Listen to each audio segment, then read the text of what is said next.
ونصلي ونسلم على رسوله الكريم أما بعد أعوذ بالله من الشيطان الرجيم بسم الله الرحمن الرحيم ربنا هب لنا من أزواجنا وذرياتنا قرة أعين وجعلنا للمتقين إماما صدق الله العظيم. درود پاک پڑھیں. اللهم صل على محمد وعلى آل محمد كما صليت على إبراهيم وعلى آل إبراهيم إنك حميد مجيد. اللهم بارك على محمد وعلى آل محمد كما باركت على إبراهيم وعلى آل إبراهيم إنك حميد مجيد. لائق عزت تعظیم و تکریم بزرگوں اور محترم سامعین، پروردگار نے ہمیں جتنی بھی مادی نعمتیں عطا فرمائی ہیں، ان نعمتوں میں ایک بہت بڑی نعمت اولاد کی نعمت ہے. یہ کتنی بڑی نعمت ہے یہ ان لوگوں سے پوچھو جن کی شادی کو 1 سے زائد سال گزر چکے اور ان کے ہاں کوئی اولاد نہیں. ان کے دل پر کیا گزرتی ہے اس کی قدر و قیمت وہی لوگ جانتے ہیں. ہر وقت وہ دعا مانگتے نظر آئیں گے، یا اللہ ہمیں اولاد کی دولت سے نواز دے.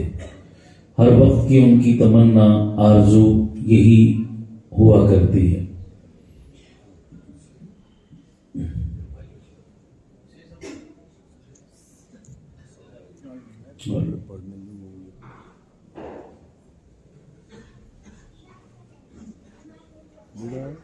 اولاد سے متعلق 2 باتیں میں نے آپ کی خدمت میں عرض کرنی ہے.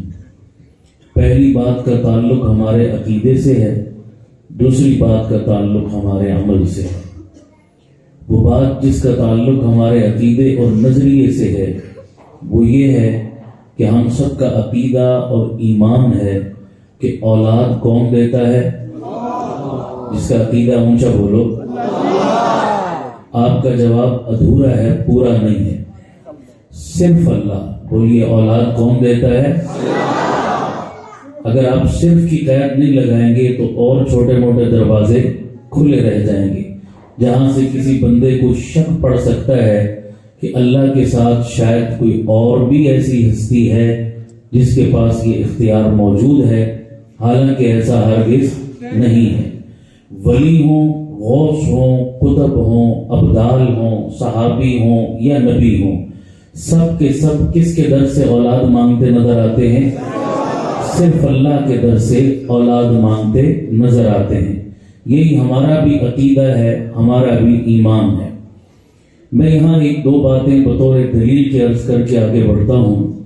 میرے اور آپ کے پیارے آقا جن کا ہم نے کلمہ پڑھا امتی کہلاتے ہیں، جناب محمد الرسول اللہ صلی اللہ علیہ وسلم. آپ کی کتنی بیویاں تھی؟ سارے بولیے. 11 بیویاں تھی آپ کی. اولاد کتنی بیویوں سے تھی؟ 1. بولیے کتنی بیوی سے؟ 1 بیوی سے اولاد تھی. ان کا نام تھا ام المؤمنین اما خدیجہ رضی اللہ تعالی عنہا. 1 بیٹے حضرت ابراہیم رضی اللہ تعالی عنہ پیدا ہوئے تھے حضور کی باندی حضرت ماریہ قبطیہ کے بطن سے. بقیہ ساری اولاد حضرت خدیجہ رضی اللہ عنہا کے پیٹ سے پیدا ہوئی. قابل غور بات ہے حضور کی 11 بیویوں میں سب سے لاڈلی اور پیاری بیوی کون سی تھی؟ سارے بولیے. ام المؤمنین اما عائشہ صدیقہ. اور یہ بھی یاد رکھیے حضور کی 11 بیویوں میں کنواری حالت میں کون حضور کی نگاہ میں آئی؟ اما عائشہ صدیقہ. بقیہ تمام بیوہ عورتوں سے میرے نبی نے نکاح کیا. کنواری حالت میں صرف 1 عورت تھی اما عائشہ جو حضور کے حرم میں آئی ہیں. اس سے یہ بات بھی پتہ چلی کہ بیواؤں کو اپنے نکاح میں لینا میرے مصطفیٰ کی سنت ہے. آج معاشرے کا کوئی بندہ اگر کسی بیوہ عورت سے دوسرا نکاح کر لے، تیسرا نکاح کر لے، تو لوگ اس طرح اس کو لام تام کرتے ہیں کہ شاید اس نے کوئی گناہ کا کام کیا. آج ہمارے معاشرے میں 1 سے زائد شادیوں کو عیب سمجھا جاتا ہے. 1 سے زائد عورتوں سے حرام دوستیاں لگانے کو عیب نہیں سمجھتے. لوگ فخر سے بتاتے ہیں اتنی گرل فرینڈ اتنی عورتوں سے میرا تعلق، اتنی عورتوں سے میری دوستی، ناجائز دوستیاں فخر سے بتاتے ہیں، اس پر معاشرہ انہیں لام تام نہیں کرتا، لیکن کسی کو دوسرا حلال نکاح کرنا پڑے تو وہ چھپ کے کرتا ہے۔ پوچھو بھائی چھپ کے کیوں کر رہے ہو، گناہ تھوڑی کر رہے ہو، کہتے ہیں کہ برادری جینے نہیں دے گی، دوست یار تانے دے دے کے مار دیں گے کہ تم نے اس عمر میں شادی کیوں کر لی۔ پاپا شادی تو میرے نبی کی سنت ہے، شادی تو نصف ایمان ہے، بیواؤں سے نکاح کرنا، ان کا سہارا بننا، یہ تو اللہ کے نزدیک ایک پسندیدہ عمل ہے۔ کم از کم خود یہ کام نہیں کر سکتے، معاشرے میں اگر کوئی بندہ دوسرا تیسرا چوتھا نکاح کرتا ہے تو ہمیں اس کی حوصلہ شکنی نہیں کرنی چاہیے، حوصلہ افزائی کرنی چاہیے۔ کرنی چاہیے نہیں کرنی چاہیے؟ یہ معاشرے میں ایک بڑا بدتر اور گندا رواج بن گیا ہے۔ اچھے خاصے دیندار گھرانے بھی اگر ان میں بھی کہیں دوسرا نکاح ہو جائے تو ایک طوفان کھڑا ہو جاتا ہے، کوہرام مچ جاتا ہے۔ اس بری اور گندی رسم کو ختم ہونا چاہیے۔ نکاح جتنے زیادہ ہوں گے اتنا زیادہ برائیوں کا رستہ بند ہوگا، اتنا زیادہ بے حیائی اور بدکاری کا رستہ بند ہوگا۔ نکاح عفت کا رستہ ہے، نکاح پاک دامنی کا رستہ ہے۔ نکاح کے ذریعے سے آدمی اپنی شرم و حیا کی چار دیواری کے اندر مقید ہو جاتا ہے۔ اس لیے ان سنتوں کو عام کرنا چاہیے۔ میرے نبی نے بھی 11 نکاح کیے، 11 شادیاں کی، میرے نبی کی خصوصیت تھی۔ مجھے اور آپ کو ایک وقت میں 4 سے زیادہ کی اجازت نہیں ہے۔ بتانا یہ چاہتا ہوں 11 بیواؤں سے میرے نبی نے کیا کیا؟ بولو بھائی، 10 بیواؤں سے نکاح کیا میرے نبی نے، اور ان کا سہارا بنے ہیں جن کا دنیا میں کوئی اور سہارا نہیں تھا۔ خیر میں عرض کر رہا ہوں، حضور کی ساری اولاد اماں خدیجہ سے، اب لاڈلی بیوی بھی اماں عائشہ، پیار بھی سب سے زیادہ اماں عائشہ سے، میلان بھی سب سے زیادہ اماں عائشہ کی طرف۔ لیکن رب کی قدرت دیکھو کہ اماں عائشہ سے میرے نبی کی کوئی اولاد نہیں، نہ بیٹا نہ بیٹی۔ میں آپ سے سوال پوچھتا ہوں، بتاؤ شادی کے بعد انسان کی سب سے بڑی آرزو کیا ہوتی ہے؟ اللہ اولاد دے دے۔ سال گزر گیا اور اولاد نہ ہو، بندہ کتنا پریشان اور کتنا تڑپتا ہے اولاد کے لیے۔ نماز پڑھے گا، حج کرے گا، روزہ رکھے گا، عمرہ کرے گا، دینی محفل میں آئے گا، علماء کی صحبت میں جائے گا، ہر جگہ ایک ہی آرزو کرتا نظر آئے گا، بھئی دعا کر دو میرے لیے، اللہ مجھے اولاد کی دولت دے دے۔ سب سے بڑی آرزو۔ میرے آقا جہاں نبی اور امام الانبیاء تھے وہاں بیویوں کے شوہر بھی تھے۔ بحیثیت انسان، بحیثیت بشر، بحیثیت بیویوں کا خامن ہونے کے میرے نبی کے دل میں بھی اولاد کی خواہش تھی یا نہیں تھی؟ بالکل تھی۔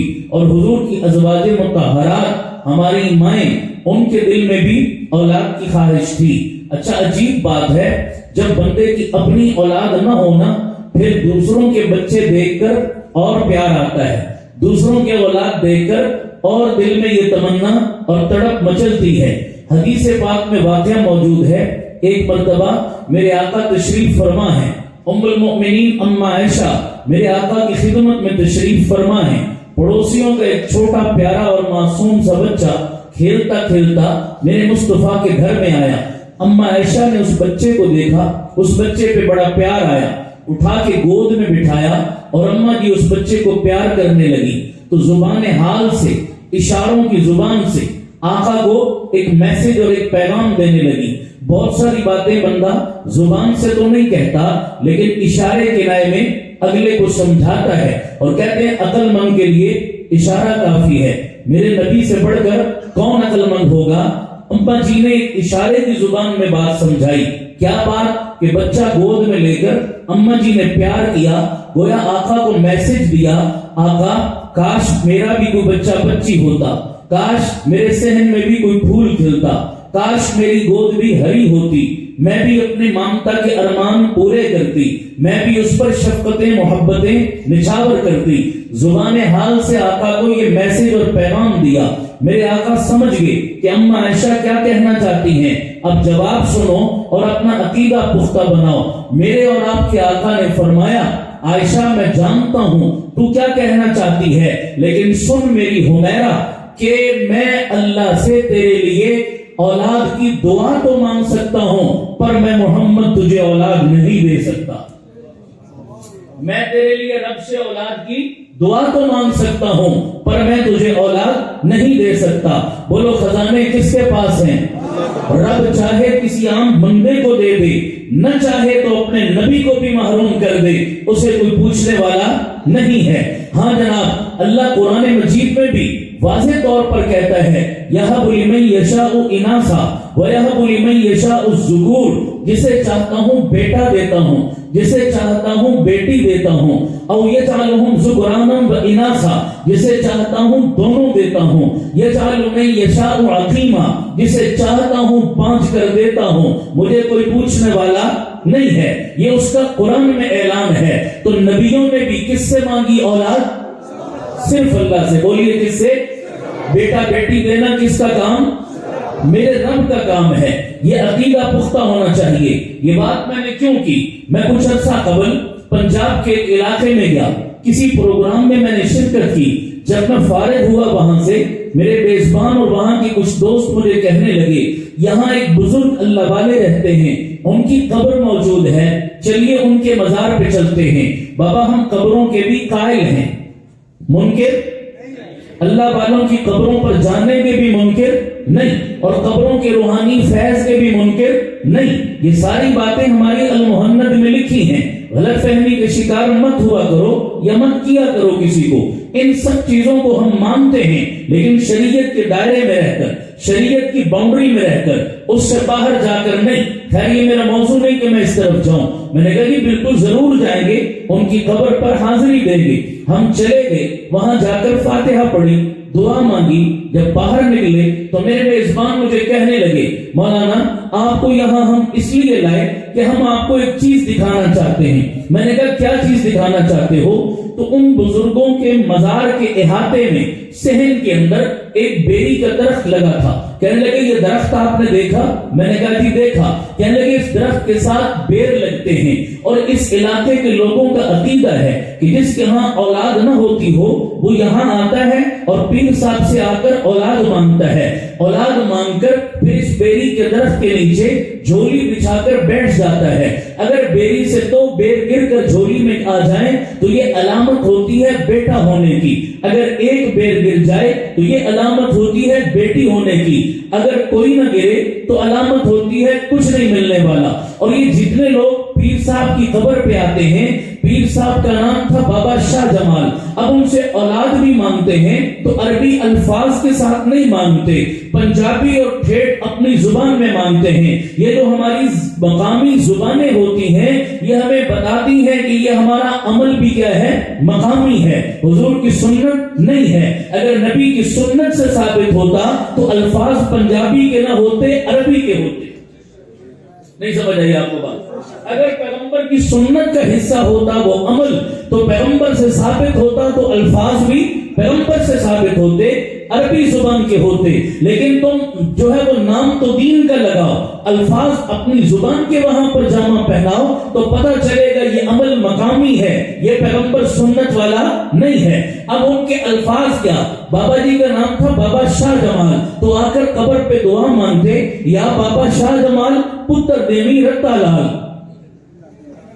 سمجھ آئی نہیں آئی؟ پیر صاحب لے کو کرت دے پتر. یہ جو ٹوٹکے ہم نے بنا رکھے ہیں, اوٹ پٹانگ نعرے بنا رکھے ہیں, یہ اس بات کی دلیل ہے کہ یہ مقامی پروڈکٹ ہے, یہ مقامی ایجاد ہے, اس کا قرآن و سنت سے کوئی تعلق نہیں ہے. تو آ کر دعا مانگتے یا بابا شاہ جمال پتر دیوی رتا لال. اب جناب معیار اور سٹینڈرڈ بھی بڑا اونچا ہے. کالا کلوٹا سانولا سلونا نہیں چاہیے, رتا لال چاہیے. یہ دیکھیے شرک کی انتہا, اللہ کے ساتھ شریک کر لیا. اور میں حیرت میں ڈوب گیا جب میں نے بابا شاہ جمال کے اپنے حالات زندگی کا مطالعہ کیا تو میں حیران ہو گیا کہ بابا شاہ جمال کی اپنی کوئی اولاد نہیں تھی.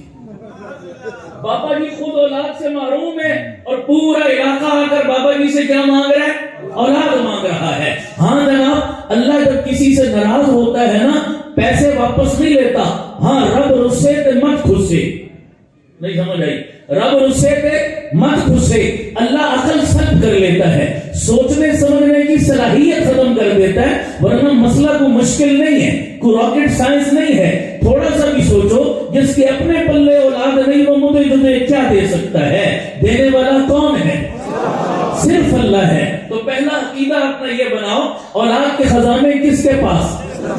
اب اس پر میں دلائل کی مزید تفصیل میں جاؤں بات لمبی ہو جائے گی, بات میں نے اگلی عرض کرنی ہے. دوسرا عقیدہ میں نے کہا اولاد سب سے بڑی نعمت, اللہ سے مانگو, جب مل جائے تو اس کی قدر کرو. اولاد جب مل جائے تو پھر اس کی اونچی بولو سارے بھائی. اب اولاد کی قدر کیا ہے؟ باٹا یا سروس کے جوتے پہناؤ, برانڈڈ کپڑے پہناؤ, اچھی اچھی پینٹ شرٹ لے کر دے دو, روزانہ برگر اور پیزا کھلایا کرو, گھمانے کے لیے کسی بڑے اچھے سے پارک میں لے جاؤ, انگلش میڈیم اسکول میں داخل کراؤ, ہر چاہت اور تمنا پوری کرو.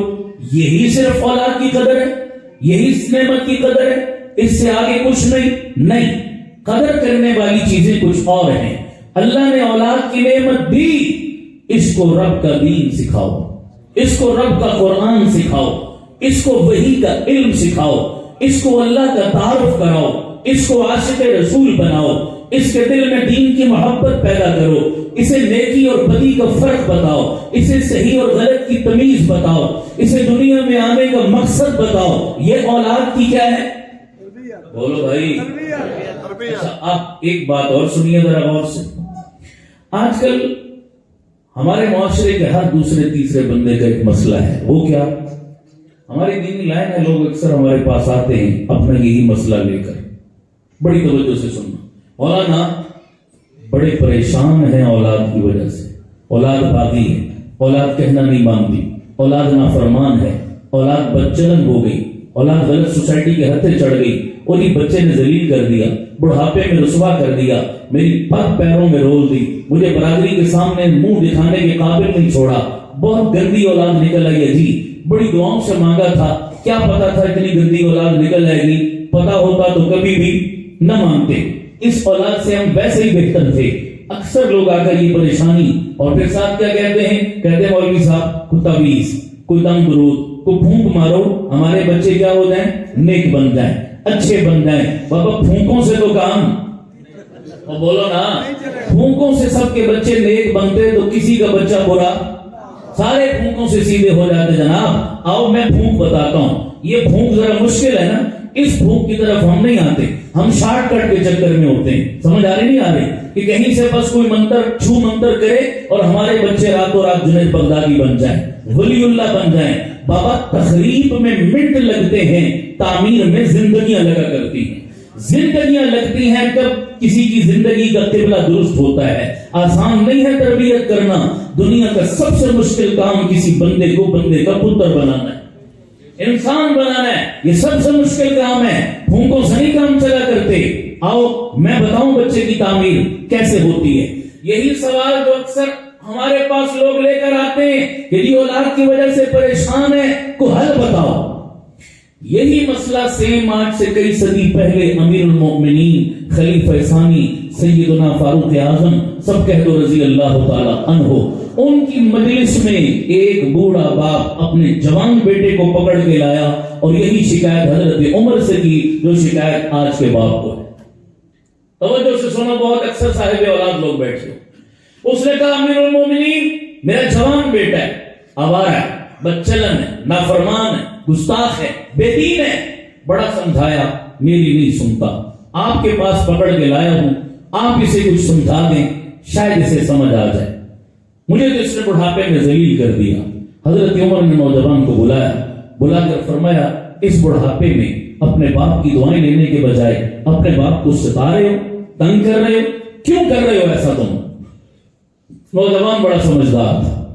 نوجوان کہنے لگا امیر المومنین میرے والد نے آپ کو جج مان کر آپ کی عدالت میں کیس میرے خلاف دائر کیا ہے. جج کا کام ہوتا ہے دونوں فریق کی بات سن کر تب فیصلہ کرتا ہے. میرے والد کی شکایت تو سن لی جو انہوں نے میرے متعلق کی, اب آپ کا حق بنتا ہے میرا جواب بھی سنیے, میرا مدعا بھی سنیے, پھر جو فیصلہ آپ کریں گے مجھے قبول ہے. حضرت عمر نے فرمایا بالکل, تمہیں اجازت ہے تو ہو اپنی صفائی میں, تم نے کیا کہنا ہے. اب نوجوان کی باتیں سنیں ذرا. یہ ایک نوجوان کا قصہ نہیں, یوں سمجھو یہ ہر دوسرے گھر کی کہانی. اس واقعے کو میں بطور آئینہ کے آپ کے سامنے رکھنے لگا. اس آئینے میں ہم سب اپنے آپ کو چیک کریں کہ ہمارے حالات بھی ایسے نہیں, کہ ہماری اولادوں سے متعلق تو ایسا نہیں چل رہا. یہ واقعہ آئینہ ہے، ہر بندہ اس آئینے میں اپنے آپ کو دیکھے ذرا۔ نوجوان کہنے لگا امیر المومنین مجھے بتائیے تالی ایک ہاتھ سے بجتی ہے یا دو ہاتھ سے؟ حضرت عمر نے فرمایا کہ تالی کے لیے تو دونوں ہاتھوں کا ہونا، ایک سے تو نہیں بجتی۔ کہا امیر المومنین حقوق کی جنگ لڑتی ہے دنیا، ہر بندہ اپنا حق مانگتا ہے کہ مجھے میرا حق۔ اچھا مانگنے کے لیے تو ہر بندہ چیخ رہا ہے، دینے کے لیے کوئی تیار؟ بابا مانگتے ہو جتنی شد و مت سے، دیا بھی کرو نا اتنی شد و مت سے۔ مانگنے کے لیے سب آگے کھڑے ہو، دینے کے لیے تیار نہیں ہوتے۔ میرے والد نے بھی آپ کی عدالت میں آ کر کیس کیا اور اپنا حق مجھے بتائیے امیر المومنین، جیسے میرے ذمے میرے والد کے حقوق تھے ایسے ہی میرے والد کے ذمے بھی کچھ میرے حقوق تھے یا نہیں؟ ہر باپ کے ذمے ہیں۔ حضرت عمر نے فرمایا بالکل، تم اس کے بیٹے ہو، تمہارے بھی ایسے حقوق ہیں جو تمہارے باپ کے ذمے میں تھے۔ کہا میرے والد سے پوچھئے جب میں چھوٹا بچہ تھا تو میرے والد نے میرے حقوق صحیح ادا کیے؟ اللہ کی قسم اگر بچپن میں میرے والد نے میرے حقوق ادا کیے ہوتے تو آج میرے والد کو مجھ سے کبھی شکایت نہ ہوتی۔ مجھے دکھ اس بات کا ہے کہ میرے حقوق تو بری طرح پامال کیے اور اپنا حق لینے آج پہنچ گیا آپ کی عدالت میں، مجھے دکھ ہے۔ حضرت عمر نے فرمایا کون سے تمہارے حقوق تھے جو بچپن میں تمہارے والد نے ادا نہیں کی؟ توجہ رہے، ہر باپ کے ذمے ہیں یہ حقوق، غور سے سنو ذرا۔ اور نوجوان کہنے لگا امیر المومنین میرا پہلا حق میرے باپ کے ذمے کہ میرے باپ نے جس عورت سے نکاح کیا، شادی کی، شادی کرتے وقت نیک عورت کا انتخاب کرتا۔ نیک عورت کا انتخاب ہماری اولاد کا ہمارے ذمے پہلا، بولو اونچی بولو، یہ اولاد کا حق ہے۔ کس عورت کا انتخاب کر رہے ہو شادی کرتے وقت؟ معذرت کے ساتھ میں عرض کرتا ہوں آج ہمارے ہاں رشتوں کا معیار کیا ہے؟ میں اس موضوع پر بولوں میں ساری رات نہیں بول سکتا لیکن تفصیل میں نہیں جاتا، شارٹ کٹ عرض کرتا ہوں۔ عام بات کر رہا ہوں ہمارے مسلمانوں کا شادی میں، چاہے بیٹے کا رشتہ ہو چاہے بیٹی کا رشتہ ہو، معیار دو چیزیں، شارٹ کٹ بتاؤں، نمبر 1 چمڑی، نمبر 2 دمڑی۔ کتنی چیزیں بھائیو؟ بولو یار، اب اتنی دیر سے میری تقریر کا ٹائم آیا ہے تو قصور میرا نہیں ہے، یا صدیقی صاحب کا ہوگا یا آپ کا اپنا ہوگا۔ جلدی تسی آؤ تو جلدی جان چھوٹے نا جناب۔ اور صدیقی صاحب بھی بیچارے مجبور ہوتے ہیں کہ ساڑھے لوگ از مغرب تو بعد روٹی کھان تو بغیر رہ نہیں سکتے، فارغ ہو کے عشاء کے بعد جلسہ شروع کرو گے تو لمبا تو ہوگا کام۔ اب گھڑی پہ 12 نہیں بجے لیکن بہت سارے چہروں پہ میں بجے ہوئے دیکھ رہا ہوں، ایک دو ہی جاگ رہے ہیں، بس کچھ جاگ رہے ہو تو میں کہہ رہا ہوں کہ دعا کریے میرے خیال۔ آج تو بڑی برکت والی رات ہے یار، شب برات کی رات ہے، تھوڑا جاگ کر بیٹھو، یہ کام کی باتیں سمجھ آ رہی ہے میری بات؟ آپ چمڑی یا بولو بھائی، سمجھ لو نا جناب، رشتہ بیٹے کا ہے یا بیٹی کا؟ کہتے ہیں شکل تک کو رنگ گورا چٹا ہے، شکل خوبصورت ہے، کہتے ہیں بڑا چنگا رشتہ ہے، فوراً ہاں کر دے، کہتے ہیں نہیں کہتے؟ یا دمڑی دیکھتے ہیں، بینک بیلنس، جائیداد، پراپرٹی، ماہانہ انکم، پیسہ، خاندان، سٹیٹس، اگر یہ چیزیں نظر آ جائیں کہتے ہیں جی بڑا چنگا رشتہ ہے، فوراً ہاں کر دے، کہتے ہیں نہیں کہتے؟ کچھ عرصہ قبل حضرت میرے پاس ایک بندہ آیا بڑا پریشان، کہتے جی آپ سے مسئلہ پوچھنا ہے۔ میں نے کہا کیا؟ کہتے میں نے اپنی بیٹی کی شادی کی ہے، 5 سال ہو گئے، اب میرے نواسے نواسیاں ہو چکے ہیں، 5 سال گزرنے کے بعد آج پتہ چلا ہے کہ میرا داماد قادیانی۔ اب میں سر پکڑ کے بیٹھا ہوں، پریشان ہوں، یا اللہ کدھر جاؤں، کیا کروں؟ چھوٹے چھوٹے اب تو بچے ہو چکے ہیں اس کے، مجھے بتائیں کیا کروں؟ میں نے کہا ظالم، جب رشتہ کر رہا تھا نا پہلے دن جو سوال سب سے پہلے پوچھنا تھا وہ 5 سال بعد پوچھنے آئے۔ تم رشتہ کرتے وقت یہ تو پوچھتے ہو کہ لڑکا کماتا کتنا ہے، پڑھا کیا ہے، کون سی یونیورسٹی میں پڑھا ہے، کتنی ڈگری ہیں، ماہانہ تنخواہ کتنی ہے، خاندان کیا ہے، کاسٹ کیا ہے، ساری باتیں پوچھتے ہو۔ ایمان عقیدہ بھی پوچھنا چاہیے نہیں پوچھنا چاہیے؟ تو بولو نا بھائی، کتنے لوگ ہیں ساری چیزیں پوچھتے ہیں، عقیدہ نہیں پوچھتے، اور کہاں کہاں اپنی بچیوں کے رشتے کہیں صحابہ کے گستاخوں سے، کہیں روافض سے، کہیں قادیانیوں سے، ختم نبوت کے منکروں سے رشتے کرتے ہیں نہیں کرتے؟ میں نے کہا یہ 5 سال تو نکاح ہوا ہی نہیں، یہ تو زنا ہوا ہے، اور اس بدکاری کا ذمہ دار تو باپ ہے، تیری ذمہ داری تھی پوچھنا، کیوں نہیں پوچھا تو نے؟ آج کل لوگوں کو شعور ہی نہیں، بس شکل دیکھی، پیسہ دیکھا، آنکھیں بند کر کے چھلانگ مار دیتے، یہ کوئی معیار نہیں۔ اگلی بات بھی سنیے، شریعت نے منع نہیں کیا کہ شکل و صورت نہ دیکھو، شریعت نے منع نہیں کیا کہ خاندان سٹیٹس کف نہ دیکھو، دیکھو، مگر دوسرے نمبر پہ، پہلے نمبر پہ اللہ کا دین دیکھو، رشتے میں پہلے نمبر پہ اللہ کا، کیونکہ جو رشتے چہرے دیکھ کر کیے جاتے ہیں یا مال دیکھ کر، تو مال اور چہرے کا حسن و جمال یہ وقتی عارضی چیز ہے یا ہمیشہ رہنے والی؟ تو جو رشتے ان دونوں کی بنیاد پر ہوں گے، جب تک چہرے کی چمک باقی ہے میاں بیوی کی محبت باقی ہے، جب تک جیب گرم ہے تب تک میاں بیوی کی محبت گرم ہے، لیکن جب جیب خالی تو خامن کا رخ ادھر، بیوی کا رخ ادھر۔ جب چہرے کا حسن و جمال جغرافیہ بدلتا ہے نا، 40 سال تک یہ بہار ہوتی ہے، جوانی ہے نا جناب، چہرہ لائٹیں مارتا ہے جناب، اور سرخ و سفید گال ہوتے ہیں، لیکن یہ 40 کا بارڈر کراس کر کے جب بندہ بڑھاپے کی دہلیز پہ قدم رکھتا ہے تو ایک وقت آتا ہے کہ بندے کے چہرے اور چھوہارے میں فرق کرنا، تو چھوہارا دیکھا نہیں دیکھا، اتنی لکیریں اس پر نہیں ہوتی جتنا بندے کے چہرے پہ جھریاں پڑ جاتی ہیں۔ وہی چہرہ جس سے نگاہ ہٹانے کو دل نہیں کرتا تھا، اب اس پہ نگاہ ڈالنے کو دل نہیں کرتا۔ بابا، جو رشتے دین کی بنیاد پہ ہوتے ہیں، رب کے دین کو کبھی زوال نہیں۔ میاں بیوی جتنے بوڑھے ہوتے جاتے ہیں، محبت اتنی جوان ہوتی جاتی ہے۔ اس لیے میرے نبی نے فرمایا فاصبر بذات الدین، اور میرے امتیوں، رشتے کرتے وقت مال و دولت، سٹیٹس، خاندان بعد میں دیکھا کرو، رب کا دین پہلے دیکھا کرو۔ دین کی بنیاد پر رشتہ قائم کرو گے، کبھی پچھتاوا نہیں ہوگا۔ سمجھ آ رہی ہے نہیں آتی؟ اگر آپ مجھے اجازت دیں تو میں ایک چھوٹی سی بات ایڈ کرتا ہوں۔ آپ نے علماء سے سنا ہوگا، امیر المومنین حضرت عمر کا دور خلافت ہے، رات کو گشت کر رہے ہیں، ایک گھر سے آواز آئی، کان لگایا تو ماں بیٹی سے کہہ رہی تھی بیٹا دودھ میں کیا ملا؟ سنا ہے نا واقعہ؟ پانی ملا دو۔ میں نے کہا اچھا دور تھا، بے ایمانی میں بھی ایمان کی رمق، بے ایمانی میں بھی ایمان کی رمق، کہ دودھ میں کیا ملاؤ؟ بولو بھائی، اب تو بے ایمانی اپنی حدوں سے آگے جا چکی ہے، اب تو پانی میں کیا ملایا جاتا ہے؟ دودھ میں پانی، اور پانی میں دودھ کو فرق ہے یا نہیں ہے؟ اب تو پتہ نہیں کیا کچھ ملایا جاتا ہے، وہ تو بیان بھی نہیں کر سکتا بندہ۔ سمجھ آ رہی؟ بیماری بھی اپنی حدوں کو کراس کر کے وہاں صرف اتنا ہی تھا، بھائی دودھ میں کیا ملا دو؟ اما نہیں، پانی نہیں ملانا۔ کیوں نہیں ملانا بیٹا؟ کہا امیر المومنین حضرت عمر نے منع کر رکھا۔ ہائے کہا بیٹی سارا مدینہ سویا ہے، عمر بھی کہیں سو رہا ہوگا، تجھے کون دیکھ رہا ہے، کون پوچھ رہا ہے؟ قربان خدا کی قسم، سینے پہ لکھو اس جواب کو اور اپنی بچیوں کو سناؤ یہ بات جا کر گھروں میں۔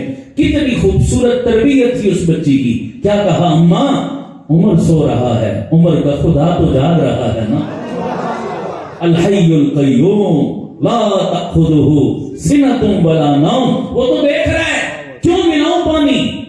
اور ایک بات اور کہتا ہوں، یاد کرو، آج پاکستان کا سب سے بڑا مسئلہ کیا ہے؟ کرپشن۔ یہی ہے یا نہیں ہے؟ ہر بندہ لوٹ مار کر رہا ہے، کرپشن۔ اچھا بھائی، کرپشن کو ختم کرنے کے لیے ہم ادارے بناتے ہیں، جو ادارے بناتے ہیں اینٹی کرپشن کے، وہ اس سے زیادہ کرپٹ، ایسا ہے یا نہیں ہے؟ بھائی کرپشن ختم کرنے کے لیے جتنی فورسز بنائی، جتنے ادارے بنائے، وہ ادارے سب سے زیادہ، بولو بھائی، نہلے پہ دہلے۔ سمجھ آ رہی نہیں آ رہی؟ جو ادارے بن رہے ہیں کرپشن بڑھتی جا رہی ہے۔ ختم نہ بابا، ادارے بنانے سے، اینٹی کرپشن قائم کرنے سے کرپشن ختم نہیں ہوتی۔ ایک احساس پیدا کرو کہ میرا رب مجھے دیکھ رہا ہے۔ یہ احساس جس دن آئے گا، اللہ کی قسم سارے گناہ ختم ہو جائیں گے۔ تو میں نے کئی جگہ دوستوں کو کہا کہ یہ جملہ ہے نا، اے بندے یہ احساس پیدا کر کہ میرا اللہ مجھے، میں نے کئی دوستوں کو ترغیب دی، میں نے کہا جملہ خوبصورت کسی کاتب سے لکھواؤ، کسی پینٹر سے لکھواؤ اور اس کا خوبصورت فریم کرواؤ، اپنے گلیوں میں، محلوں میں، اپنے گھر کے اس جگہ پر جہاں آتے جاتے سب کی کیا پڑتی رہے؟ نظر پڑتی رہے۔ اس جملے کو وہاں پر لکھ کر لگاؤ تاکہ جب بھی نظر پڑے گناہ کی جانب اٹھتے ہوئے قدم رک جائے. اگر روڈوں پر بھی لکھا ہوتا ہے نا کیمرے کی آنکھ آپ کو، حالانکہ کیمرہ خراب ہوتا ہے، پاکستانی کیمرے ہے نا جی، کیمرہ نہیں چلتا لیکن ڈر لگا رہتا، نہیں لگا رہتا، بندہ سنبھل جاتا ہے یار کہیں کیمرے میں نہ آ جاؤں. یارو اس آنکھ سے تم ہزار ہیلے جتن کر کے سائڈ پہ ہو سکتے ہو، ایک میرے رب کی آنکھ ہے جس سے کوئی بھی بندہ چھپ نہیں سکتا. یہ احساس پیدا کرو. تو خیر میں عرض کر رہا ہوں اس بچی نے کتنا خوبصورت جواب، حضرت عمر نے یہ جملے سن لی، واپس چلے گئے. صبح دربار لگا تو اپنی انٹیلیجنس کو بھیجا، جاؤ بھائی فلاں گھر سے وہ ماں بیٹی کو بلاؤ. بلاوا آیا اور دونوں ڈر گئی پریشان. حضرت عمر نے اپنے دربار میں پوچھا اس خاتون سے، تو رات اپنی بیٹی سے کیا کہہ رہی تھی؟ انہوں نے کہا جھوٹ بولنے کا فائدہ نہیں، شاید میری رپورٹ ہو گئی ہے اس لیے اب سچ بولوں. اس نے سچ بولا. اس نے بولا جی دودھ کم تھا، میں نے بیٹی کو کہا پانی ملاؤ. حضرت عمر نے بچی سے پوچھا ہاں تم نے کیا جواب دیا؟ اس نے بھی جملے دہرائے. میں نے کہا جی اماں عمر سو رہا ہے، عمر کا خدا تو جاگ رہا ہے. یہ جملے جہاں لکھے نا سیرت نگاروں نے، وہاں آگے اضافہ کیا ایک اور بات کا. سیرت نگاروں نے لکھا کہ حضرت عمر نے یہ جواب سنا، وجد میں آ گئے، جھومنے لگے اور اپنے آپ کو بار بار مخاطب کر کے کہنے لگے عمر اللہ نے تجھے حکومت دی، 22 لاکھ مربع میل کا حکمران بنایا، یہ رعایا تیرے ماتحت بنائی ہے، سوچ سمجھ کر حکومت کرنا، فیصلے کرنا، ظلم نہ کرنا، زیادتی نہ کرنا، تیرا خدا تجھے دیکھ رہا ہے. حکمران ہو کر یہ بات کر رہے ہیں. پھر جب اگلی بات سنو جس کے لیے میں نے سارا واقعہ سنایا. حضرت عمر اس بچی کی ماں سے کہنے لگے بہن اگر تو ناراض نہ ہو ایک بات کہوں. انہوں نے کہا جی حکم کیجئے. کہ تیری بیٹی کو اپنی بہو بنانا چاہتا ہوں. رشتہ سنو، رشتے کا معیار اسلام نے کیا رکھا ہے، بڑے غور سے سنو. بیٹی کا رشتہ مانگا کہ اپنے بیٹے کے لیے اس کو بہو بنانا چاہتا ہوں. ہائے وہ عورت حیران ہو کے کہنے لگی امیر المومنین کہاں آپ، کہاں ہم، کہاں آسمان، کہاں زمین. اللہ نے آپ کو بڑی شانوں سے نوازا ہے. آپ جیسے بندے کو ہم جیسے چھوٹے لوگوں میں کیا ایسا نظر آیا؟ کیا آپ نے میری بیٹی کو اپنے گھر کی زینت بنانے کا فیصلہ کیا؟ کیا دیکھا ہے ہم نے؟ ہائے قربان. حضرت عمر کے جملے سنو. فرمانے لگے میں نہیں جانتا تمہارا خاندان کیا ہے، میں نہیں جانتا تمہارا بیک گراؤنڈ کیا ہے، میں نہیں جانتا تمہارا حسب نسب کیا ہے، نہ مجھے اس کی ضرورت ہے. میں نے تو بس ایک چیز دیکھی مجھے پسند آ گئی. پوچھا کون سی چیز؟ کہا تیری بیٹی کا خوف خدا کہ جو بیٹی رات کے اندھیروں میں اللہ سے اتنا ڈرتی ہے وہ دن کے اجالے میں خدا سے کتنا ڈرتی ہو. یہ ادا مجھے پسند آئی. اس بنیاد پہ میں نے رشتہ مانگ لیا. رشتہ ہو گیا. وہ بچی حضرت عمر کی بہو بن کے ان کے گھر میں آئی. اور نیک عورت اگر گھر میں بیوی بن کر آ جائے تو اس کا اثر صرف اپنی اولاد پر نہیں 7 نسلوں پہ پڑتا ہے. اور یہی عورت آگے حضرت عمر بن عبدالعزیز کی نانی بنی. نسلوں میں اللہ نے اس فیض کو جاری کیا.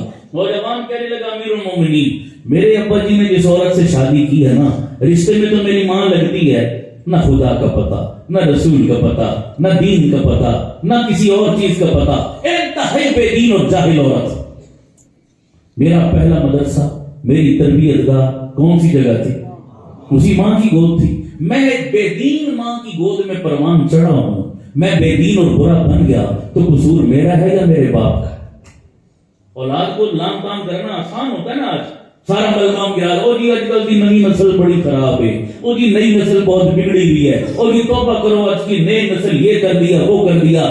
یہ جو سارا نزلہ نئی نسل پر گرا رہے ہو، میرا سوال ہے بتاؤ یہ نئی نسل جس دن ماں کے پیٹ سے دنیا میں آئی تھی خراب تھی؟ بولو بھائی. گندی تھی، بری تھی، پاک صاف آئی تھی؟ سوال یہ ہے کہ اب اس کو برا بنانے کا ذمہ دار کون؟ اپنے اوپر بھی ذمہ داری لو نا. ہم مجرم نہیں ہیں. غلط رستے ہم خود دکھائیں، پھر جب اولاد غلط پٹڑی پر چلے تو الزام اولاد کو دیں. یہ زیادتی ہے سراسر. کہنے لگا میرا پہلا حق میرے باپ نے پامال کیا کہ شادی اس نے نیک عورت سے نہیں کی، بری عورت سے کی. میں برباد ہوا ہوں، قصور میرے باپ کا ہے، میرا نہیں. دوسرا میرا حق میرے باپ کے ذمہ یہ تھا کہ جب میں پیدا ہوا میرا نام اچھا رکھتا. کیا رکھتا؟ سارے بولو کیا رکھتا؟ میرے نبی کا فرمان ہے حسنوا اسماءکم، اپنے بچوں کے نام اچھے رکھا کرو. جو نسبت والے نام ہوں اور اچھے معنی والے نام ہوں. سمجھ آ رہی ہے؟ ہمارے یہاں کیا معیار ہے؟ نام کا اثر پڑتا ہے شخصیت پر بہت زیادہ. ایک صاحب آئے میرے پاس, مجھے آ کر کہنے لگے کہ اللہ نے مجھے بیٹا دیا ہے. اب وہ تو مولویوں سے پوچھنے نہیں آتے نا یہ باتیں, پوچھنے آئیں تو ساتھ اتنی قیدیں اور شرطیں لگاتے ہیں مسئلے کی, تاکہ مولوی صاحب جو بھی مسئلہ بتائیں گھوم پھر کر ہماری مرضی کا نکلے. شرطیں لگانے کا مقصد یہ ہوتا ہے, نام بتا دیں, اتنی بات تو سمجھ آتی. آگے شرط لگائی. کیا شرط لگائی؟ ایسا نام ہو جیسا آج سے پہلے کسی کا نام. سمجھ آ رہی ہے؟ نام بتائیں لیکن نام ایسا ہو پہلے کسی کا, ایسا یونیک نام. میں نے کہا ابو بکر رکھو, بڑا عظیم نام ہے. کہنے لگی یہ تو اس کے چچے کے بیٹے کا, نیا بتاؤ. میں نے کہا عمر. کہتا ہے یہ پھوپھی کے بیٹے کا, نیا بتاؤ. میں نے کہا عثمان. کہتا ہے یہ خالہ کے بیٹے کا, نیا بتاؤ. میں نے کہا علی. کہتا ہے یہ پڑوسیوں کے بیٹے کا, نیا بتاؤ. وہ میں نے کہا خدا کے بندے, روزانہ لاکھوں بچے پیدا ہوتے ہیں, لیکن دنیا میں کوئی فیکٹری ایسی ایجاد نہیں ہوئی جس سے روزانہ نئے نام. بولو بھائی, جو بھی نام ہوگا پہلے کسی نے رکھا ہوگا بابا. اب اتنے نئے نام کہاں سے لائے؟ کہتا نہیں, نیا پہلے کسی کا نام ہو. میں نے کہا پھر کو گھوڑا گدھا رکھ, وہ نہیں رکھا پہلے کسی نے. ایک بیتو کی شرط ہے نا جناب. ایک اور بندہ مجھے ملا, اپنا بچہ ماشاءاللہ اس کا تعارف مجھے کرایا, یہ ماشاءاللہ میرا بیٹا ہے, ایسا ہے ایسا ہے ایسا ہے. میں نے پوچھا نام؟ ٹونی.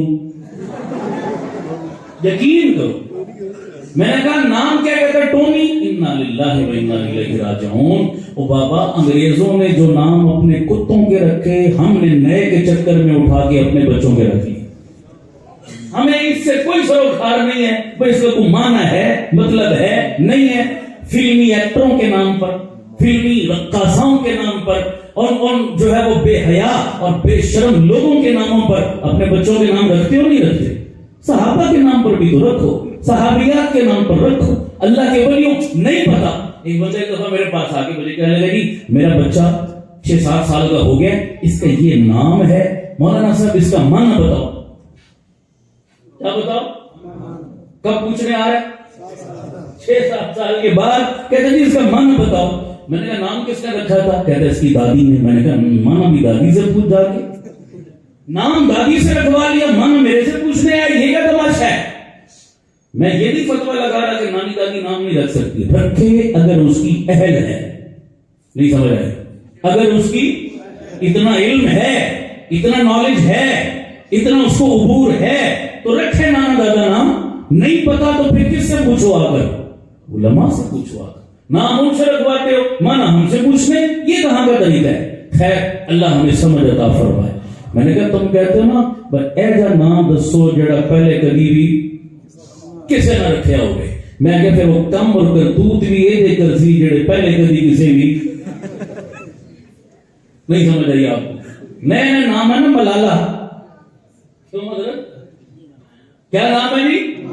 سبحان اللہ. نیا نام ہے نا تو کرتوت بھی پھر نئے سے نئے سامنے آتے نہیں آتے. خیر یہ میرا موضوع نہیں ہے, بات لمبی ہو جائے گی. کہا جناب اس میرے ابا جی نے میرا نام رکھا ہے جاد, اور جاد عربی زبان میں گندگی کے کیڑے کو کہتے ہیں. اتنا بےہودہ فضول نام میرا, میں گندا بن گیا.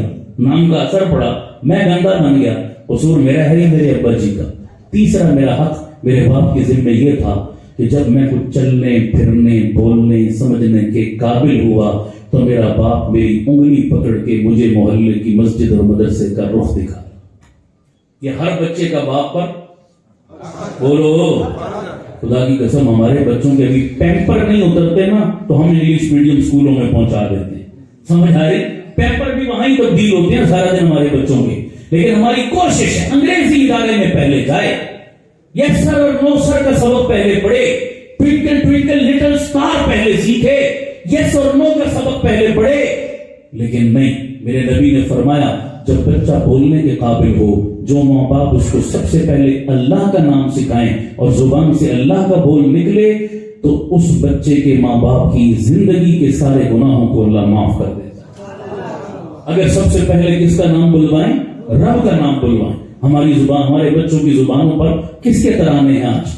مسجد مدرسے کا رخ ہم خود نہیں کرتے, بچوں کو کہاں سے کرائیں؟ حل ہے یا نہیں ہے؟ ہم خود 7ویں دن جمعے کا دن آتا ہے, اور جمعے والے دن بھی اکثر لوگ جمعہ نہیں پڑھتے, اکثر لوگ نہیں پڑھتے, اور جو پڑھتے ہیں وہ بھی کب آتے ہیں؟ بولو نا. دوسری اذان کے انتظار. اس قدر نحوست ہے خدا کی. میں روتا ہوں ہر جگہ, اکثر جگہوں کہتا ہوں میں معذرت کے ساتھ, یہ تم سارے ڈسپلن کی پابندی تمہیں مسجد میں آ کر کیوں یاد آتی ہے یار؟ مسجد میں آتے ہو تو ایسے پتہ چلتا ہے کیسے زبردست ڈسپلن کی پابند ہے یہ قوم. جیسے فوجی بندے ہوتے ہیں نا, ان کا مزاج بنا ہوتا ہے ہر چیز ڈسپلن ٹائم پر سکھایا جاتا ہے. مسجد میں آ کر سارے فوجی بن جاتے ہیں. سوئی پہ سوئی چڑھے, مسلے پہ امام چڑھے. ایسا ہے یا نہیں؟ 2 منٹ اوپر نیچے ہو گلے پھاڑنا, آنکھیں پھاڑنا شروع کر دیتے ہیں. کیوں لیٹ ہو گئے آج مولوی صاحب؟ میرا سوال ہے, اتنے لوگ بیٹھے ہو, ہر دوسرے دن شادیوں پر جاتے ہو گے, مجھے بتاؤ شادی کی کارڈ پر ولیمے کا ٹائم 12 بجے لکھا ہوتا ہے. کوئی ایک بندہ کھڑا ہو کر بتائے اسے 12 بجے کبھی کھانا ملا؟ بولو یار. 4 سے پہلے کبھی ملا؟ سارے بولو. ٹائم لکھا ہے 12 بجے, کھانا ملا ہے 4 بجے. کسی ایک بندے نے کبھی اعتراض کیا, احتجاج کیا کہ یار تم نے لکھا کیا ہے اور کر کیا رہے ہو جناب؟ یہ کون سا طریقہ ہے؟ میں دکان چھوڑ کے آیا, کام چھوڑ کے آیا, آئندہ میں نہیں آؤں گا کسی شادی میں. کہا کبھی کسی نے؟ خوشی خوشی کھاتے, خوشی خوشی قبول کرتے, اگلے دن پھر جاتے, اگلے دن پھر جاتے ہو, کبھی اعتراض نہیں. اور مسجد میں مولانا جمعہ پڑھا رہے ہوں, کوئی دینی مسئلہ, کوئی دینی ٹاپک چل رہا ہو, 10 منٹ اوپر ہو جائیں, کئیوں کے پیٹ میں مروڑ ہوتا نہیں ہوتا, کہتے ہو کہ فلانی مسجد میں جمعہ نہیں پڑھنا ہوتا, دیر کر دے دینے, یہاں موت پڑ گئی ہے. وہاں کیوں نہیں کہا تم نے بھائی شادی پہ نہیں جاتے, دیر کر دیتے ہیں یہ, میں نہیں کھاتا شادیاں؟ وہاں تمہیں برادری کا اتنا احساس ہے, یہاں اللہ رسول کی بات کا کوئی احساس نہیں ہے. چادروں کی پلیٹ جتنی اہمیت نہیں ہے تمہاری نظر میں جمعے کے خطبے کی, جمعے کے بیان کی. اور یار 6 دن تم نے دنیا کو دیے, 7ویں دن ایک دن جمعہ کا آیا. تم ظالموں, تمہارا کچھ نیت یہ ہونی چاہیے یار جمعے والے دن ہم چھٹی کریں گے, ہم کوئی کام نہیں کریں گے. 6 دن دنیا کو, ایک دن اللہ کو, 6 دن دکان کو, ایک دن مسجد کو. بر وقت نہاؤ دھو, بر وقت تیاری کرو, مسجد میں آ کر سورہ کہف کی تلاوت کرو, صلاۃ التسبیح پڑھو, قرآن کی تلاوت کرو, درود شریف پڑھو, جمعے کے بیان میں پہلے سے شریک ہو, پورا خطبہ بات سنو. ایمان کی بیٹری کو چارجنگ مل جائے جمعے والے دن تو پورا ہفتہ اچھا گزرے گا نہیں گزرے گا؟ اتنی نحوست ہے خدا کی قسم. آج کل کتنے لوگ ہیں, میں نے پوچھا کہ وہ مجھے تو یاد ہی نہیں رہتی آج جمعہ تھا. کتنے لوگ ہیں ایسے, ہزاروں لاکھوں بندے. میرے نبی نے فرمایا جس نے 3 جمعے چھوڑ دیے اللہ اس کے دل پر مہر لگا دے, نیکی کی توفیق چھین لیتا ہے جو 3 جمعے نہ کر دے اور جمعہ کی نماز ادا نہ کرے. ہمارا یہ تعلق ہے مسجد کے ساتھ. بالکل دینی مجلسوں میں آنا ہم اپنی توہین سمجھتے ہیں, اللہ ہمیں یہ ذوق نصیب فرمائے. جس مسجد میں جتنا جلدی جمعہ ہوتا ہے اس میں اتنا زیادہ. میں حضرت پنڈی میں, پورے پنڈی میں میں اپنے ہاں جمعہ پڑھاتا ہوں. میرے خیال میں, میری معلومات کی حد تک, میرے سے زیادہ لیٹ جمعہ پورے پنڈی میں کوئی نہیں پڑھاتا. 2:30 پونے 3 بجے میں نماز کھڑی کرتا ہوں, 1 بجے میں بیان شروع کرتا ہوں, 1.5 گھنٹہ میں جمعے کا بیان کرتا ہوں. اور میں کہتا ہوں بھائی جس نے آنا ہے تو دین کی طلب لے کر آتا ہے, میرے پیچھے جمعہ پڑھے. جس کو جلدی ہے جاؤ, جدھر دل ہے جاؤ. میں نے کون سا تم سے پیسے لینے, مجھے لالچ ہے کہ تم مجھے ڈیے دو گے. تمہارے دل میں دین کی قدر نہیں تو ہمیں بھی تمہاری ضرورت. جاؤ جدھر دل ہے پڑھو, جلدی والا ادھر مت آئے. ہاں کسی کی مجبوری ہے وہ ایک الگ بات ہے, کوئی ملازم ہے, کسی کا کوئی تقاضا ہے, عذر ہے, مسافر ہے, چلو ٹھیک ہے, وہ تو پڑھے کہیں جلدی جا کے پڑھے. باقی یہ کیا تماشا ہے؟ لوگ فخر سے بتاتے ہیں مسجد کمیٹیوں والے, معذرت کے ساتھ مسجد کمیٹیوں والے فخر سے بتاتے ہیں ساڑھا 1 بجے جمعہ ہوتا ہے جی, 3 منزلیں فل ہوتی ہیں. یہ کون سا پیر مارا تم نے, 1 بجے جمعہ پڑھایا 3 منزلیں فل. اس سے بہتر نہیں تھا کہ 1 منزل ہوتی, جمعہ ہوتا, جمعے کا بیان ہوتا, لوگوں کے سامنے دین کی باتیں کھل کر آتی, لوگ اپنے عقائد اور اعمال کی اصلاح کرتے, بھلے سے 4 صفحے ہوتی. سمجھ آ رہی نہیں آ رہی؟ مسجد فل ہو گئی, اسی کو دیکھ کر خوش ہو رہے ہو, پلے کسی نے کچھ نہیں پڑھا. دوسری اذان کے ٹائم آئے, 2 ٹھونکے ماری اور بھاگنے والی کی. اللہ تعالیٰ اس ناقدری سے ہماری حفاظت فرمائے. آمین کہہ دو سارے. ابھی رمضان آ رہا ہے نا, سب سے زیادہ تراویح میں رش اسی مسجد میں ہوگا جس مسجد میں بطروں سمیت 50 منٹ میں. یہی ہے نا قوم کا مزاج. اور جس مسجد میں ٹھہر کر آرام سے خوبصورت انداز میں اللہ کا قرآن پڑھا جائے, خدا کی قسم وہاں 2 صفوں سے اوپر کوئی نظر نہیں. یہ قرآن کی ناقدری ہے, ٹائم کی پابندی نہیں. تمہیں کھانے میں ٹائم یاد نہیں, ولیمے میں ٹائم یاد نہیں, کرکٹ میچ دیکھنے بیٹھو وہاں ٹائم یاد نہیں, اور جناب تم فیس بک کھول کے بیٹھو, موبائل پہ پوری رات بیٹھے رہو, تمہیں وہاں ٹائم یاد نہیں, کنجروں کے گانے سنو, فلمیں دیکھو, وہاں تمہیں ٹائم یاد نہیں, سارا ٹائم مسجد میں یاد آیا. ٹائم کی پابندی نہیں ہے کہ دین کی عظمت نہ ہونے کی دلیل ہے. اگر ٹائم کی پابندی ہوتی تو تم ہر جگہ ٹائم کی پابندی کرتے. صحیح کہہ رہا ہوں؟ بولو بھائی. اس لیے اس روش کو تبدیل کرنا چاہیے. تھوڑا سا ٹائم مسجد میں زیادہ لگ جائے, یہ ضائع نہیں جائے گا انشاءاللہ. ایک سیکنڈ کا میرا اللہ اجر نامہ عمل میں لکھے گا. خیر, میں کہہ رہا تھا ہم خود مسجد میں نہیں آتے تو بچے کیسے آئیں گے بابا. میرے پاس ایک دفعہ میرے محلے کے 2 بچے آئے, سمجھدار بچے تھے, توجہ کرنا تھا, کافی پہلے کی بات ہے. انہوں نے آ کر مجھے کچھ سوالات کی, یقین کریں انہوں نے مجھے لاجواب کر دی.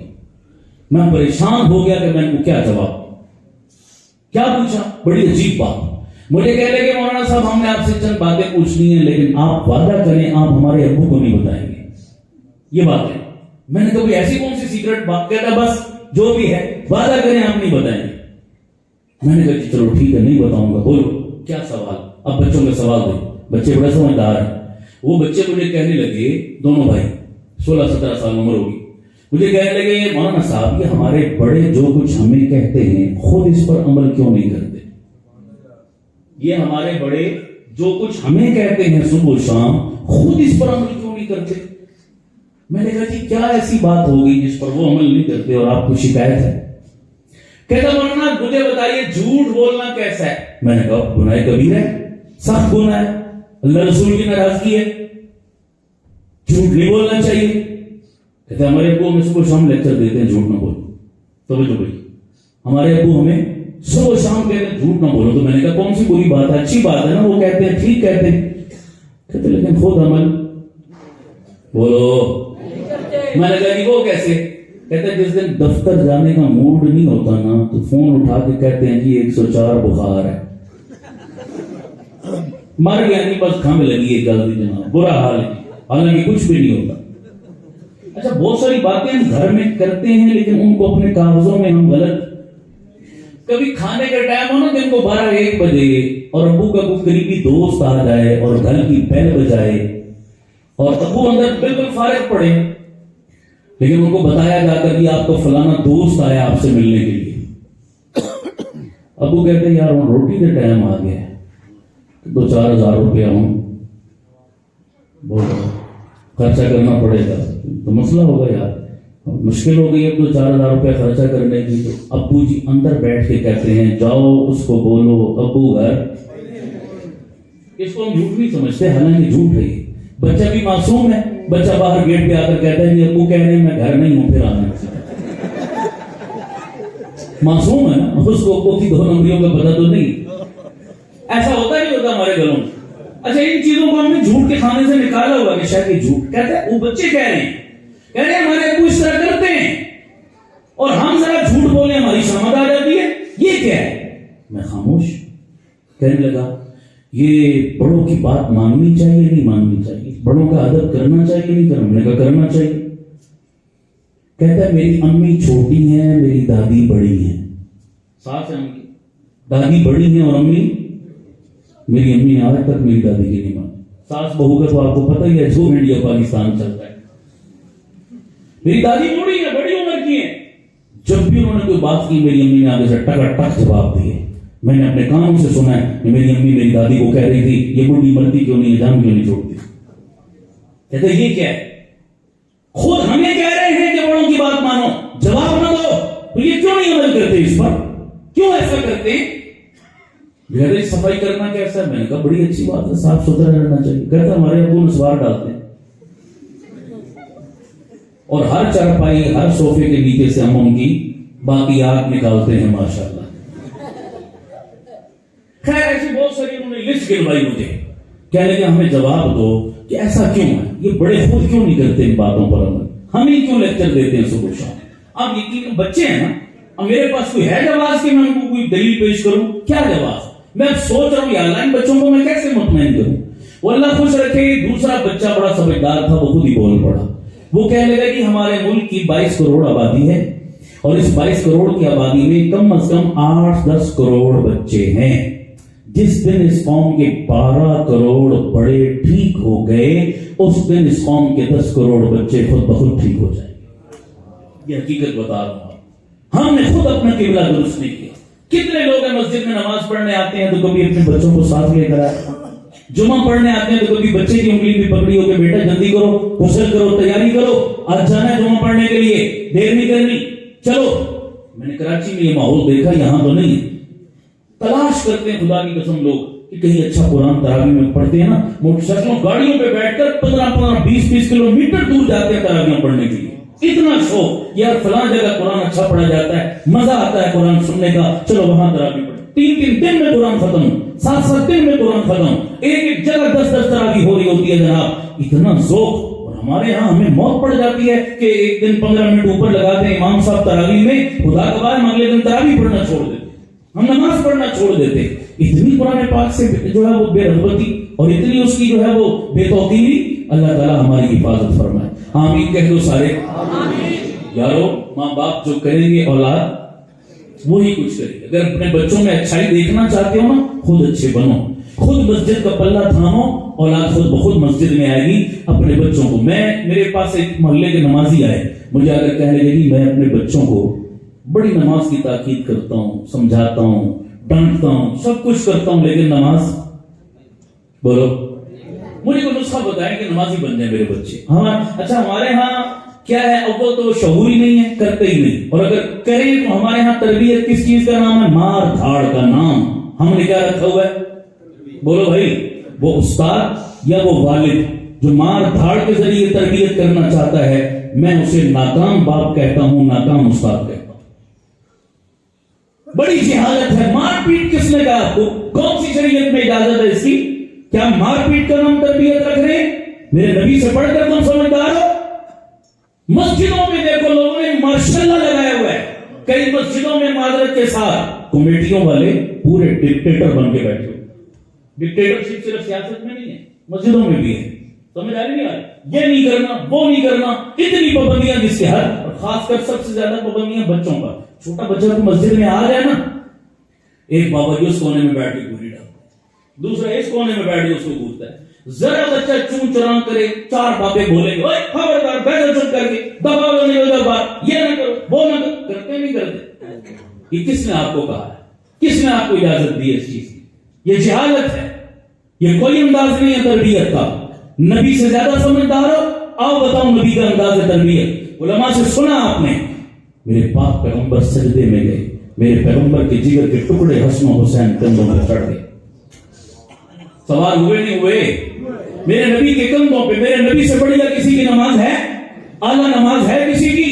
نبی نماز پڑھ رہا ہے, شہزادے کندھوں پہ کھیل رہے ہیں. سبحان اللہ. میرے آپ جیسا ہوتا تو کیا کرتا, نماز توڑ کے بچے کو ادھر ہی لمبا, تیری ایسی بھی تیسی. سمجھ آ رہی نہیں آ رہی؟ کیا کچھ کرتے ہیں ہم, تو مجھے شرم نہیں آتی, میں نماز پڑھ رہا ہوں تو ہائے قربان میرے آقا کی تربیت پر. مارنا دور کی بات, ڈانٹنا دور کی بات, کچھ کہنا دور کی بات, اپنے بچوں کی دل جوئی کی خاطر میرے مصطفیٰ نے سجدہ لمبا کر دیا. جب تک وہ دوش پر سوار رہے, میرے مصطفیٰ کندھے سجدے سے نہیں اٹھے کہ ان بچوں کی دل جوئی ہے, ان بچوں کا دل نہ ٹوٹ جائے. مسجد میں یوں ماحول دو, بچوں اپنائیت دو, پیار دو کہ بچہ ہے, کوئی بات نہیں. میں نے اور آپ نے بچپن نہیں گزارا. ہم مسجد میں آتے تھے, جنید بغدادی بن کر آتے تھے, بہت سنجیدہ بن کر آتے تھے, ہم نے بھی بچپن گزارا. یہی انداز ہوتا ہے بچپن میں, یہ کھیلیں گے بھی, یہ شور بھی کریں گے, یہ سب کچھ کریں گے, لیکن ان کو مسجد میں تنگی والا, سختی والا, تو جو ہے وہ ترشی والا ماحول نہ دو کہ اتنا ڈرا دو کہ اگلے ٹائم بچہ مسجد میں آنا گوارا نہ. پیار دو, ماحول دو. ترکی میں آپ چلے جاؤ, مسجدوں کے ہال کے کونے میں پلے سینٹر بنا ہوا ہے جناب, وہاں انہوں نے کھلونے تک رکھے ہوئے کہ بچے مسجد میں آتے, نماز نہیں پڑھتے نہ پڑھیں, وہ کونے میں ان کے لیے کھلونے پڑھیں, وہاں کھیلیں. یہی غنیمت ہے کہ اس دور میں یہ بچے مسجد میں آئے. یہ مسجد میں نہ آئیں, ان کو دھتکار دو گے, ان کو سختی کر کے نکال دو گے, خدا کی قسم باہر دین دشمن اپنے جال پھیلا کر بیٹھے ہوئے. یہی چھوٹے چھوٹے بچے جب مسجد سے دور ہو جائیں گے, یہ موبائل کے ہتھے چڑھیں گے, یہ انٹرنیٹ کے ہتھے چڑھیں گے, یہ گوگل کے ہتھے چڑھیں گے, یہ فلموں ڈراموں کے ہتھے چڑھیں گے, یہ نشریوں پوڑیوں کے ہتھے چڑھیں گے, یہ بد چلن اور آوارہ لوگوں کے ہتھے چڑھیں گے، بتاؤ پھر کل تم منت کرو گے کہ مسجد کے قریب نہیں آئیں؟ اس لیے مسجدوں کے ماحول کو کھلا رکھو، اتنی سختیاں اور پابندیاں نہ عائد کرو، تھوڑی نرمی رکھو، پیار دو ان کو۔ میں نے اپنے ہاں پہلے بھی شاید کسی موقع پر سنایا ہو، میں بات سمیٹتا ہوں، لمبا نہیں کرتا بات کو، غور سے سنیے ذرا۔ خوبصورت مسجد بنی آپ کی ماشاءاللہ، جس نے جتنا حصہ ڈالا اللہ اس کو بہترین اجر عطا فرمائے۔ لیکن سنیے، میں ایک بات کہنے لگا ہوں، مجھے بتاؤ یہ جو ٹائلیں آپ نے لگائی ہیں مسجد کی دیواروں پر، اگر یہ نہ لگاتے قیامت والے دن اللہ آپ سے پوچھتا؟ سارے نہیں بولتے۔ اللہ پوچھتا بھی ٹائلیں کیوں نہیں لگائی تھی، سادہ دیواریں کیوں تھی؟ یہ سوال ہوگا؟ بھائی قیمتی قالین کیوں نہیں بچھائے، پرانی دریاں کیوں بچھائی تھی مسجد میں؟ سوال ہوگا؟ یہ کسی سے سوال نہیں ہوگا۔ لگا دیا اچھی بات ہے، میں نفی نہیں کر رہا، لیکن یہ سوال نہیں ہوگا۔ سوال کس چیز کا ہوگا؟ اپنی مسجد کو مسجد نبوی والے اعمال سے آباد کیا تھا یا نہیں کیا تھا؟ یہ سوال ہونا ہے یا نہیں ہونا؟ یہ مسجد کے امام صاحب سے بھی سوال ہونا ہے، یہ مسجد کی انتظامیہ سے بھی سوال ہونا ہے، یہ محلے کے چیئرمین اور کونسلر سے بھی سوال ہونا ہے۔ چیئرمین اور کونسلر کی صرف یہی ذمہ داری ہے نالیاں پکی کرائے، گلیاں پکی کرائے، اپنے محلے کے بچوں اور نوجوانوں کی اخلاقی اور دینی تربیت کی فکر کرنا بھی علاقے کے چودھری، وڈیرے، سرپنچ، ناظم، chairman, M L A, M P A, ان کی بھی ذمہ داری ہے یا نہیں؟ بولو، ذمہ داری ہے ان کی۔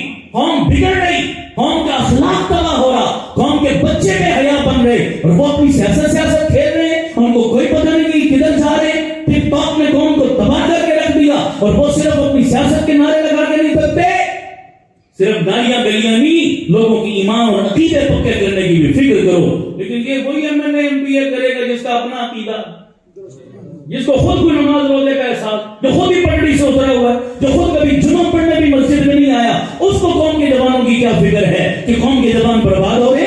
المیہ ہے ہمارا، ہم ووٹ کن کو دے کے منتخب کرتے ہیں؟ یہ غلط رونا، اب کیا روئیں، چڑیاں چپ گئی کھیت، اب الیکشن ہو گیا، اب ہم کیا رونا روئیں، سمجھ آ رہی نہیں آ رہی؟ اب اگلی دفعہ دیکھیں گے۔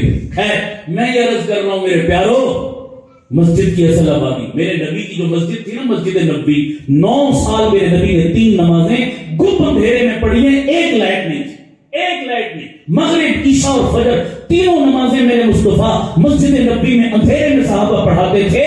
سن 9 ہجری میں سب سے پہلے حضرت امین داری رضی اللہ عنہ نے مسجد میں چراغ جلایا، 9 سال کے بعد۔ لیکن چکوال والوں دل پر لکھو، میرے نبی کی مسجد کا ظاہری لائٹ 9 سال کے بعد جلی تھی، لیکن ایمان اور قرآن کی لائٹ پہلے دن سے روشن تھی۔ میرے نبی کے دور میں مسجدیں کچی تھی پر نمازی پکے تھے، مسجدیں کچی تھی پر عقیدے۔ آج معاملہ الٹ ہے، مسجدیں عالی شان ہیں، اندر کچھ بھی نہیں۔ غنیمت جانو، ایسا ماحول ملے، مسجدوں کو آباد کرو۔ آ کر میں نے وہ 2016-17 کی بات ہے، آپ نے بھی میڈیا پر سنا ہوگا، صدیقی صاحب میں یہ ایک ایڈوائس دے کے جا رہا ہوں، آگے آپ نے پڑھنا ہے، 7 دنوں میں دینا ہے، اب پہلے سن لیں وہ بات کیا ہے، بڑی زبردست چیز ہے، فائدہ نہ ہوا تو پیسے واپس، ٹھیک ہے بھائی؟ پریشان نہ ہونا، میں نے پیسے نہیں مانگنے آپ سے، میں ویسے سمجھانے کے لیے کہہ رہا ہوں۔ اس وقت پوری امت مسلمہ میں کوئی لیڈر کسی درجے میں صحیح درد دل کے ساتھ اپنی قوم کے ان بچوں کو راہ راست پر ڈالنے کی کوشش کر رہا ہے تو وہ ترکی کا صدر ہے یا نہیں؟ وقتی میں تشریف نہیں، کسی درجے میں وہ اپنی قوم کے بچوں کے ایمان عقیدے کی فکر میں لگا ہے واقعتاً، تو وہ ترکی کا صدر ہے، اللہ اس کی حفاظت فرمائے۔ اس نے کیا کیا، آپ نے میڈیا پر سنی ہوگی یہ خبر، اس نے کچھ عرصہ پہلے نا اعلان کیا باقاعدہ، یہ چھوٹے چھوٹے جتنے بچے ہیں اگر یہ 40 دن تک مسجد میں تکبیر اولیٰ کے ساتھ نماز پڑھیں تو گورنمنٹ سائیکل انعام دے گی۔ سنا ہوگا سائیکل کیا دے گی؟ یہ جتنے مالدار بیٹھے ہو نا غور سے سنو کاروباری لوگوں، یہ ہے اصل انویسٹمنٹ کی جگہ۔ بچے کے لیے تو ٹافی بھی بڑی چیز ہوتی، سائیکل تو بہت بڑی چیز ہے۔ اب جب یہ اعلان ہوا تو بچوں میں تو جناب خوشی کی لہر دوڑ گئی۔ اب وہ انہوں نے باقاعدہ اپنا ایک نظم بنایا اور ہر محلے کی مسجد میں بچوں کی جناب بکنگ شروع ہو گئی، ہم پڑھیں گے نماز، مقابلہ، کمپٹیشن، بچوں نے شوق میں نام لکھا ہے۔ اور ماشاءاللہ 1-1.5 سال کے اندر اندر قوم کے لاکھوں بچوں کو انہوں نے نمازی بنا دی۔ بڑا یہ آئیڈیا مجھے میرے دل کو لگا اس وقت جب میں نے سنی نا خبر، میں نے کہا یا اللہ ہمیں بھی کوئی پاکستان میں ایسا لیڈر ملے گا؟ یہ بدبخت خود مسجد میں آ جائیں تو غنیمت ہے. بچوں کے لیے کون ایسا اعلان؟ میں نے کہا حکمرانوں سے تو امید فضول ہے رکھنا کہ یہ نہیں ہو سکتا. چلو خود ہی کوئی ہمت کرتے ہیں, خود کچھ کریں جو اپنے بس میں وہ تو کریں نا, باقی اللہ پر چھوڑ دیں. اللہ پاک نے میرے دل میں بات ڈالی. تو میرا پنڈی میں جہاں مدرسہ ہے 600 بچے پڑھتے ہیں میرے مدرسے. میں نے جمعے میں ایک دن اعلان کیا, میں نے کہا بھائی میرے محلے کا جو بچہ مسجد میں 40 دن تک تکبیر اولیٰ کے ساتھ نماز پڑھے گا میں اسے سائیکل انعام دوں. اپنی طرف سے اعلان کر دیا. اب اعلان ہوا تو ہلچل مچ گئی جناب پورے علاقے میں. سائیکل انعام وہ تھوڑا بچوں کے نام آنے شروع ہوئے. میں نے کہا جو پہلے سے مدرسے میں آ رہے ہیں ان کو نہیں دوں گا, وہ تو آ رہے ہیں نا, جو نہیں آ رہے یہ ان کے لیے, انہیں جوڑنا ہے مسجد سے, یہ ہیلا ہے. خیر تقریباً 80 بچوں نے مقابلے میں شریک, 80 بچے محلے کے. اب مجھے محلے کے نمازی کہنے لگے مولوی صاحب تسی کتوں کے سوچ رہی ہیں سائیکل اس اعلان کے گھر چھوڑا ہے تو 2-4 ہوتی پھر بھی کہاں سے لیں گے اتنی سائیکلیں آپ؟ میں کہ تسی کہڑا مرض دی دعا, یہ سارا میں ہی کرنا ہے. تسی تے سکا مکھن نہ آندے ہو جی, تھوڑی تقریر سنی ہے بڑی چرس ہے, بڑا ایمان تازہ ہوا ہے. تو میں کہا تازگی بکھاؤ, تو کہ مکھن لگاتے ہو اگر ہاتھ چوم کے چلے جاتے ہو.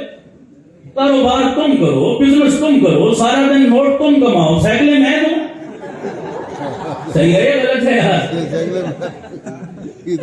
جو اگر تم مولوی صاحب کے گلے میں ڈال دیتے ہو یار خدا کا. میں نے کہا بھائی جو میرے ذمے ہے کام وہ میں کروں گا, جو آپ کے ذمے ہے وہ کرو. اتنے لوگ کو ایک سائیکل کی ذمے لے لو تو کیا مشکل ہے یار؟ خدا گواہ میں آپ سے پوچھتا ہوں کیا ہوگا؟ 15-20 ہزار کی سائیکل ہوگی نا, ایک مثال دے, 20 ہزار لگا لو یار. 20,000 روپے کے بدلے میں میری قوم کا بچہ نمازی بن جائے, خدا کی قسم بتاؤ سودا سستا ہے یا مہنگا؟ تو یار لوگ تو کنجروں پہ لاکھوں لٹا دیتے ہیں, لوگ تو مراسیوں پہ لاکھوں لٹا دیتے ہیں, لوگ تو اپنی سیاست کی نمود و نمائش کے لیے کروڑوں لٹا دیتے ہیں. یارو یہ جنت کا سوال ہے, یہ قوم کے مستقبل کا سوال ہے یار. 15-20 ہزار پیسہ ہاتھ کی میل ہے, کہاں نہیں لگاتے تم یار؟ یہ ہے لگانے کی اصل جگہ. خیر مختصر یہ کہ میں نے ترغیب دی, تیار ہو گئے لوگ. ان کا بھی ٹھیک ہے. میں نے کہا یار جو پوری سائیکل نہیں دے سکتا کوئی پیڈل دے دے, کوئی ٹائر دے دے, کوئی ہینڈل دے دے, ایسا ہے نا بھائی, کوئی 5,000 دے دے, کوئی 10 دے دے, تھوڑا تھوڑا اللہ کرے گا سائیکل پوری ہو جائے گی, کیا مسئلہ ہے؟ خیر وہ جیسے کیسے کر کے وہ انتظام ہوا. مجھے کچھ نمازی پھر آ گئے, مجھے کہنے لگے استاد جی تو سب نکیاں سے پیکج کا اعلان کیتا ہے, مسئلہ نکیاں کا نہیں مسئلہ وڈیاں کا ہے. انہاں بڑھیاں سے کوئی پیکج اعلان کرو پھر کم بن سے. یہ ٹھیک ہو گئے تو بچے خود بخود ٹھیک ہو جائیں گے. آپ نے بچوں کے لیے اعلان کر دیا, بڑوں کے لیے کیوں نہیں؟ میں کہا گل تو ٹھیک ہے. اگلے جمعے میں نے کہا بھائی یہ مسئلہ آ رہا ہے کہ جی بڑوں کے لیے پیکج, تو میں نے آپ بڑوں کے لیے بھی ایک پیکج تیار کیا ہے. سارے میں کام کھڑے ہو گئے, تو بڑیاں سے کی پیکج. میں کہ جو بڑا بندہ مسجد میں 40 دن تک تکبیر اولیٰ کے ساتھ نماز پڑھے گا ہم اس کو دوسری شادی کروائیں گے.